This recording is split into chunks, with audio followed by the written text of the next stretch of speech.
Hi, my name is Robert Newman. I am a real estate marketing expert located in California. I've consulted with or run the sales teams of some of Southern California's top real estate technology companies since 2007, and in 2014 I started my own real estate technology consulting company called Inbound Real Estate Marketing. I'm going to teach you how to do real estate search engine optimization. But first, I feel like I have to explain why search engine optimization is not only important, it should be the foundation of every single real estate brokerage's advertising or marketing strategy. Like the very core element. It should come before all forms of direct advertising, and it should be done on a website that this brokerage owns. Now, if you're a real estate agent, the decision isn't quite so clear, because creating a website that has the best page on a particular topic or the best blog post on a particular topic can be time consuming, or if you hire a professional like me, it can be expensive. So maybe it's not the best choice for you. But for a brokerage or anybody that's hiring agents in mass, it's a must do. It's an absolutely critical component. And I intend to teach you how to do it successfully in 95% of the real estate markets that exist in the United States. But like I said, before I do that, I feel like I need to really hammer home the value of real estate SEO. So first and foremost, let's talk a little bit about what SEO is. So you do a search on Google and you get some search results. I'm going to just do one here called real estate slogan. Okay, that's the search I'm going to do. So you do the search, you get some ads, you get some search results. Okay, so here I am on the first page, and I've got three companies that are above me. Now, why and what is the difference between these two things? So somebody is paying Google money to appear here. I'll be using a tool called Ahrefs, which is, in my opinion, the top analytics tool that's around by a long margin. I don't think that there's anything even close at this particular point. And what it does is it analyzes, well, you'll see me use it. It analyzes a lot of different data. And right now what I'm going to use it to do is show us. This CPC stands for cost per click. This is the term that I just searched. Slogans, real estate slogans. So to be at the top, if somebody clicks on that, it's going to be $1.80. I'm also pretty high up for a search term called real estate taglines, and if somebody clicks on that, it's going to be $6. So they're paying to be viewed here, and if somebody clicks on this, they're then going to pay $1.80. All right, so in theory, if I had 306 people and they clicked on this $1.80, it'd be $500 worth of traffic or thereabouts. I'm just averaging. So as a business owner, if I want to do some advertising and for some reason there are people that are doing the search term that I think I can sell something to, or I want their attention for something, my choices are this. I either produce a page on my blog that is better than the pages that exist that are ranking for this keyword right now, or I spend money continuously to appear at the top of the search engines. Okay, and by continuously, I mean on and on, over and over again. Now, for all of you, and I'm going to assume that most of the people watching this video are going to be real estate professionals, so this should be the simplest, concept analogy that there is. Which would you prefer? Would you prefer to own the destination and build a great destination, or would you prefer to lease that space from somebody else? It's the same concept as you deal with all the time when you're selling properties, whether you do it singly or you own a brokerage and you do it by the hundreds or thousands. And the answer should be simple. I think 9 times out of 10, the answer is it's always, always, always, always better to own something keep building that something or improving that something so that the value increases. And that's essentially what SEO is, and that's essentially what owning your own website is that our objective. Now let's talk for a moment about why I am qualified to teach you about SEO. So beyond the fact that I've been in the industry for 10 years, which a lot of people have been in the industry for 10 years, I've actually applied my knowledge.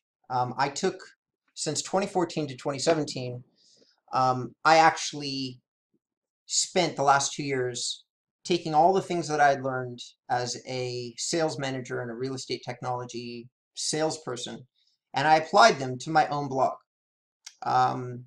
There were disasters galore, and I intend to have you avoid all the mistakes that I've made over the last 2 years.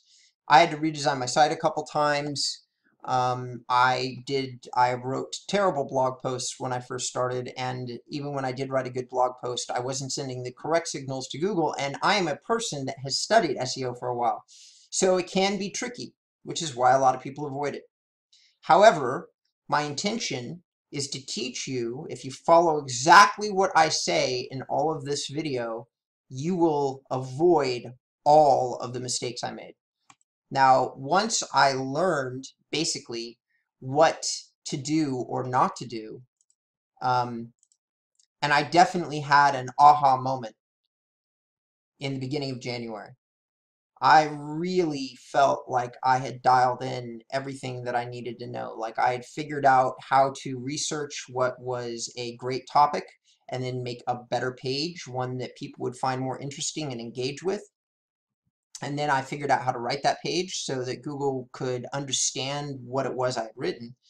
And then I also I learned how to send signals to the page so that Google would understand that other people thought my page was great.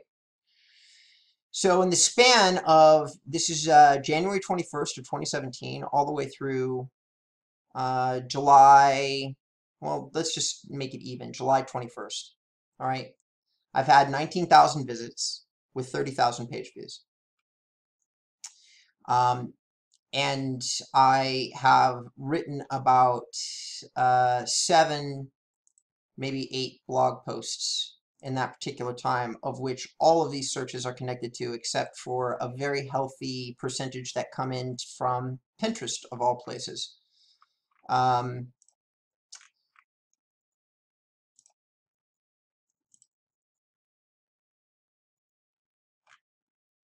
You can see here, my social channel is 8,200,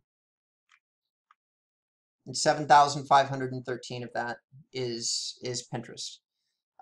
Later on in the tutorial, I will explain why Pinterest is so brilliant, and it's not just brilliant for me, a real estate marketing person, it's brilliant for you, a real estate agent, but we'll get into that later. What I will say is this. So hopefully my 300% month-over-month growth, because I started at the averages, let's just take the high end and say 85 sessions, and now let's take the high end again and say 270. So in the span of 6 months, I've literally tripled my traffic to my site. Throughout the course of my career, I've done this many times for real estate agents, but I have only gotten permission to show some very vague IDX information from a client, because I just kind of randomly decided that I was going to tackle what is a really large topic, which is teaching somebody that doesn't know that much about SEO and is a real estate professional how to do SEO. So hopefully this has started to, like, I have sold you on the concept of doing SEO. If I haven't, then you probably stop watching this video now and move on. I hopefully have also established that I know what I'm talking about. These are all of my pages that rank. So some of this stuff may not mean that much to you, but you can see I'm a real estate specialist. I don't do anything other than real estate. And that's all I've ever done for the last 10 years. I am one of the very few people that I know of, at least, that is a real estate specialist with experience, somebody that's been doing this a long time. And I could spend hours talking to you about the differences between doing online marketing now in 2017 as opposed to 2007 when the market had melted down. But You can see here that these are reviews. So Zerple is a real estate lead generation platform. I am literally #1 on every single thing that's related to Zerple. I've got real estate slogans and taglines. I've got real estate memes. I've got real estate hashtags. And in every single one of these, I'm ranking well. And probably, maybe even by the time you watch this, I'll be ranking even better. I've also done some of my, not all of my original posts. Like this post is 2 or 3 years old, and it does rank for certain keyword terms, but I wasn't really targeting anything at that particular time.